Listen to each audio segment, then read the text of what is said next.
Good evening, and welcome to Comments with Dr. James Haney. And thank you for joining the show this evening.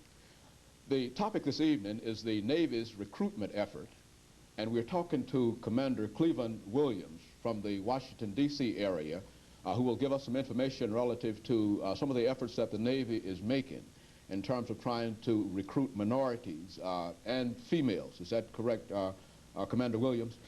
Yes, sir, it is. The Navy is putting a lot of emphasis on trying to establish or develop a demographically balanced force. And in the officer corps where we're having probably less success in attracting minorities, so we're putting a lot of emphasis on trying to fix that, if you for lack of a better term.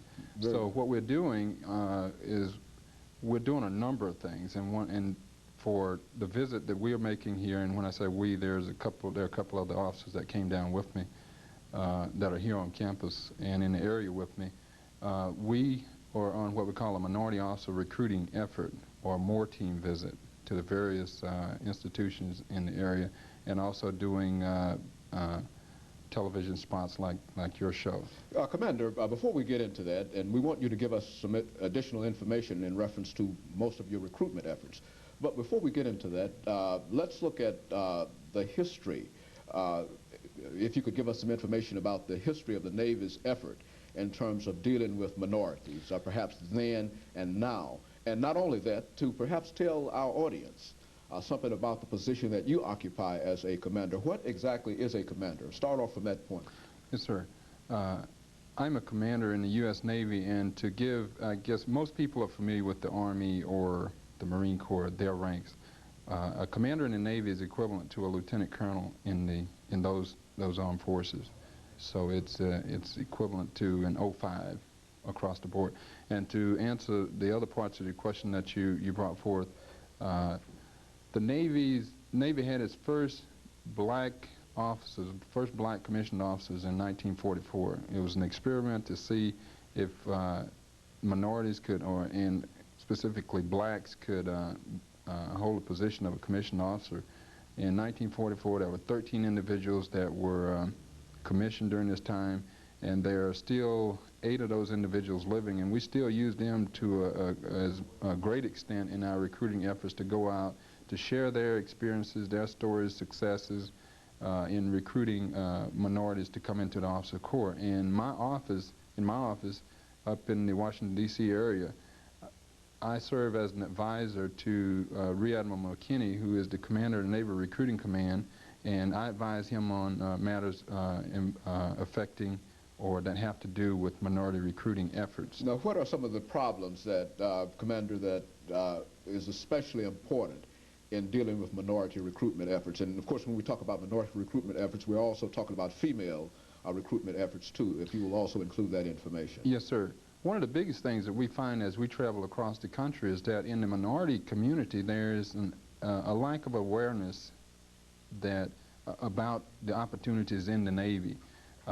And we try as much as possible to make the community aware that the Navy is a viable career option, also of the opportunities as far as scholarships that we have available to offer not only minorities but individuals, period, that are qualified to go into our officer programs, whether it be into an NROTC program, whether it is to the Naval Academy, or whether it's going through one of our preparatory institutions to go into NROTC or the Naval Academy. So your effort is directed primarily at identifying young men and women, primarily minority, but especially women and blacks, to identifying those as possible recruits for the officers program within the U.S. Navy. Is that correct? That's correct, sir. And we not only do we try to, like I said earlier, we not only go out and try to make the community aware of that, but for the most part, we go out and we spend quite a bit of time in the community, what we call community liaison type work, where we give back to the community in regards to helping young kids prior to college in trying to funnel them or to steer them into the right direction to be able to go into a college curriculum that would make them competitive for an officer commission in the Navy. Now, well, Commander, what are some of the opportunities for young men or women coming directly out of high school and going to some of the colleges and universities? What can the Navy offer such young persons? It's very it's vast. There are a number of curriculums that they can go into. The Navy centers, we desire individuals to go into technical curriculums, but we don't restrict them to technical curriculums.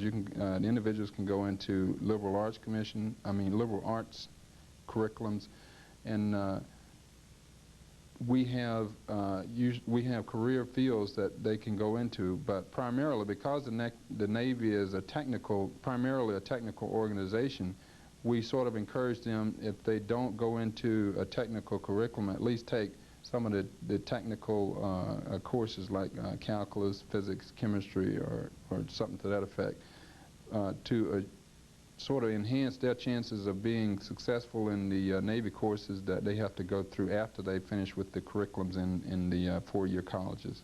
And so there are many, many opportunities, and of course with these opportunities there's some kind of financial aid and scholarships and etc.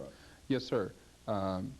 Like I mentioned earlier, the Navy Reserve Officer Training Corps scholarships, if the individuals are competitive enough to win one of those scholarships, it pays for full tuition, books, lab fees, and it also gives them, I think it's a $100 stipend per month. The only thing that it doesn't take care of is room and board, but that $100 stipend per month can be used to defray some of that cost.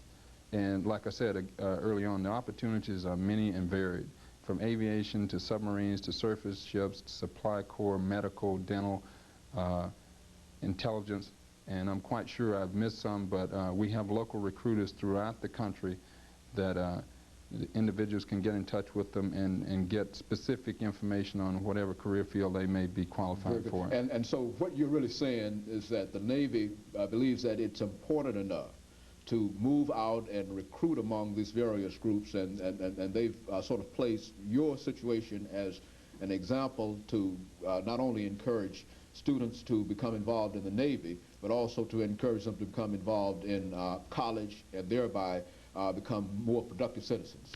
Exactly. As we all know, we no longer have a draft, so we have it's a volunteer effort for an individual to come into the armed forces now. So that means that people like myself and the rest of the recruiters around the country have to go out and to sell the Navy to the American public, i.e. the individuals that we're looking for in the college, high school market, to let them know what we have to offer in order to attract them into the Navy, because again, we don't have a draft, so we have to fill those positions in the Navy ships and squadrons and land bases that we have around the country and the world. Very good. And let me thank you, Commander Williams, for giving me that information, and let me encourage you to stay tuned for the second part of our program today. Thank you, sir.